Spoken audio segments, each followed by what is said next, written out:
ภาษากันครับคันถ้ารู้ภาษากันแล้วโอ้ยมันก็เป็นของยากหมู่ท่านเฮ็ดเอาบ่แม่คืออย่างผมว่าเนี่ยมื้ออื่นนี่เลิกโลดมัน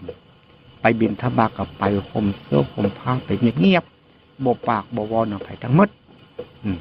หมู่ก็บ่เว้านำเฮาก็บ่เว้านำหมู่ดูโตเฮาไป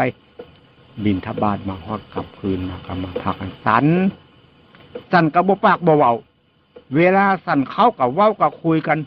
บ่มีโอกาสจะได้เบิ่งความคิดตัวเองจักคือมันไปเบิ่งผมเว้าเมิดมันคิดมันยังเว้าคนเฮาเลยบ่ได้เห็นเห็นอารมณ์มันอารมณ์มันว่าไปตามอารมณ์มันเป็นจังซั่น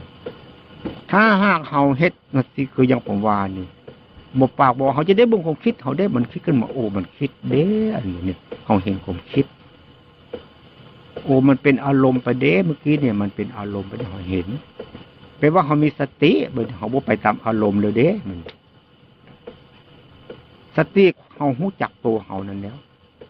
ผมระลึกได้ก็คือเฮาฮู้เมื่อตัวเฮาโอ้มันคิดเมื่อกี้นี่กูบ่มีสติเด้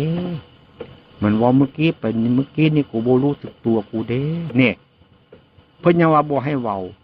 อยู่ผู้เดียวให้ระวังความคิดเพิ่นว่าจังซั่นอยู่กับมิตรกับพรรคกับพวกนั้นให้ระวังคำพูดคำจาเพิ่นว่าซั่นพ่อแม่เพิ่นสอนอันนี้อยู่ผู้เดียวก็บ่ระวังความคิดตัวเองผมก็คือกันมันคิดไปตายเป็นอย่างฮู้เช่นว่านอนบ่หลับก็มีบางทีความปากความเว้าอยู่กับหมู่กับเพิ่นอยากว่าจังก็ว่าไปเนี่ยมันบ่แม่นคนนี่มันผีเด้ออันนั้นมันว่าไปตามอารมณ์อันให้เข้าใจอย่างนั้นเฮามาปฏิบัติธรรมะคราวนี้ตั้งใจอย่าไปดิ้นรนผมว่านี่หมู่ที่เข้าใจว่าผมคันนาบบังคับบ่แม่นเด้ครับผมว่าเพื่อความหวังดีเด้ครับดีกับหมู่เพิ่นดีแล้วผมก็เป็นคน